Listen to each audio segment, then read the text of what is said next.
What up, though? What up, though? I got your boy sitting right next to me. If you're in the Inkster music rap scene, you already know who he is. No introductions needed. He goes by the name of Swigz, aka Slim Corona if you old school. 1/4 for the group Grim Reality, the mastermind behind the Inktown Illest series, the mastermind behind the Ill Flow magazines, and this an all-around 100 guy. If you down with him, he gonna be down with you. So without further ado, got my man Swigz. What up, though? What up, though? Too Tough Productions, is your record label. So tell me, where did the name come from? How did you come up with it? And where did it all start? TTP, Too Tough Productions, my boy T in high school came up with the name, and then we shortened it down to TTP, and we kept it ever since. So what's some of the artists that was on the label Too Tough Productions? Back in the day, we had Grim Reality, which is the group I was in, and then obviously you, J-Bone. We had Ellen G's, Madcap, and Southwest Grown was part of it, and for the most part, I think that's what it was. Alright, the Inktown Illest series, that was one of the biggest things in Inkster at the time. You had 3 sections to it, and it was like, man, like hitting the lotto if you made that CD. So how did you come up with the concept and ideas to present that to the public? The first Inktown Illest, people in my group in Grim Reality moved down south, and then so I started making beats. I actually broke my arm skateboarding, and I was at home a lot, and I wanted to make beats and still make music.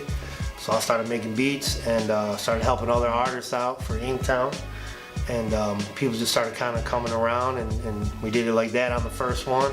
And then the second one we hooked up with Ricola, and he started making the beats, and then more people jumped on board, and that's the one that really took off.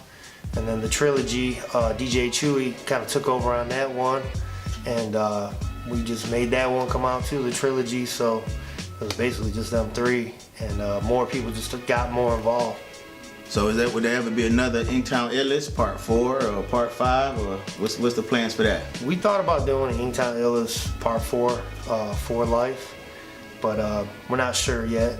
Thinking about it. We've been doing the Inktown Radio instead. Podcast. All right, Inktown Radio podcast. Check it out. That's a plug. People don't know, this is my man ever since high school.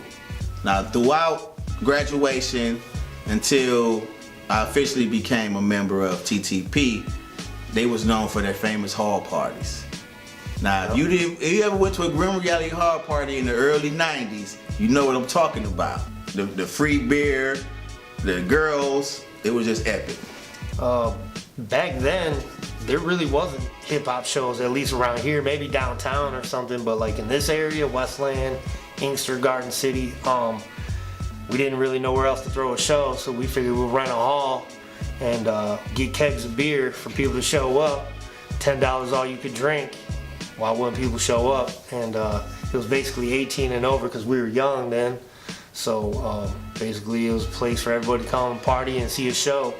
And nobody else was really doing that around here. I think there was maybe 2 other people, Paradigm and a group called Profit. The only 2 people I knew around here that were doing that. So on VFW halls, and then yeah, that's basically where it took off from there.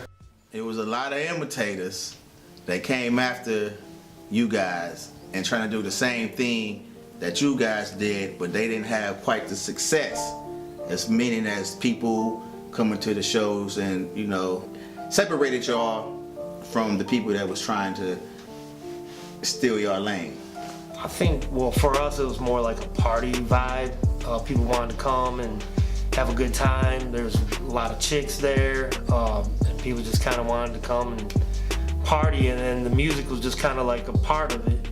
And a lot of other things were, you know, you go to other shows, it was mainly like rappers in the crowd that were performing versus, you know, actually having like fans.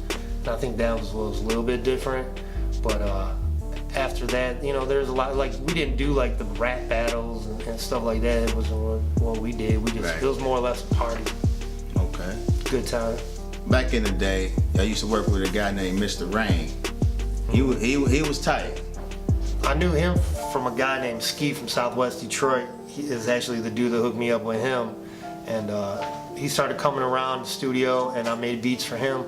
And then after that, he kept coming through. He was almost going to be part of Grim Reality, but he started doing a solo thing, and it started taking off, especially like in the projects and stuff. He started blowing up, but his shows were really wild. People were getting shot at. Token Lounge got shot at. It got pretty wild after that, and then he got shot, and he ended up like getting shot like, I don't know, 9 times or something. Yeah. He showed up to my house with like tubes hanging out of his nose, talking about let's record, and we did. Obviously now he's locked up. I don't know if he's gonna be getting out or not, but free Mr. Rain. For sure. That legend status, would you consider yourself an Inkster legend, or you just let the people speak if they want to speak it? More like help with the pioneers. I mean, there's Inktown Posse, or like the first group I knew, and then Forest Dwellers, and OCB, I would say were the pioneers, and then I'd say we came up right after that. All right, so you was involved with the Illflow magazine. Now, how did that come about? That started off as a pamphlet. Me and DJ Chewy came together and just pushed people on TTP at first, and it was like a 1-page thing you fold in half, and that's all it was.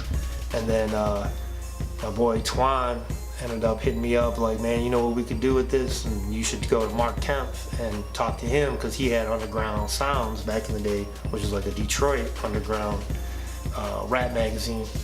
So I was like, I don't know, I don't think he's gonna really want to mess with us because it's a pamphlet and he's probably gonna laugh. Yeah. And we took it to him, and he was all about it. I was like, yeah, as long as I can promote my stuff and this and that. And I was like, all right. And then he started designing it, and then from there it just kind of took off. Well, you growing up in Inkster, it's a lot of talent that came from Inkster. Now, who are some of your favorite artists from Inkster? Not even rap, just artists, period, out of Inkster, Michigan. Besides like people that were on TTP, Yeah. I mean, there's so many. I don't want to like leave anybody out, but I mean, back in the day, LNGs were tight. Forest Dwellers, like I said, Inktown Posse, OCB, Savon Foss, Street Justice. So off the top of my head, I can't really think of too many. So nowadays, what are you up to nowadays? Still doing music, solo stuff, working on a new album, and that's really about it. Oh, and doing videos for people, and doing the Poetry in Motion TV show. Type in Swigz Sinatra Poetry in Motion, and it should pop up. Your solo career and your group thing, how many albums have you put out? Like as in TTP, or as in like, Yeah. I mean, there's what, 2 J-Bone CDs so far, 3 Inktown Illest, there's like 4 or 5 Grim Realities. I think I had like 2 solo albums. For sure. We're gonna wrap it up. So just let people know, man, where they can catch you on your social media, and if you got any upcoming shows, or how they can get in contact with you. Really just go to Swigz Sinatra on YouTube, or you can go check me out on Facebook, Instagram, Swigz Sinatra, and that's pretty much it. All right, that's it. We'll holla. Peace. Peace.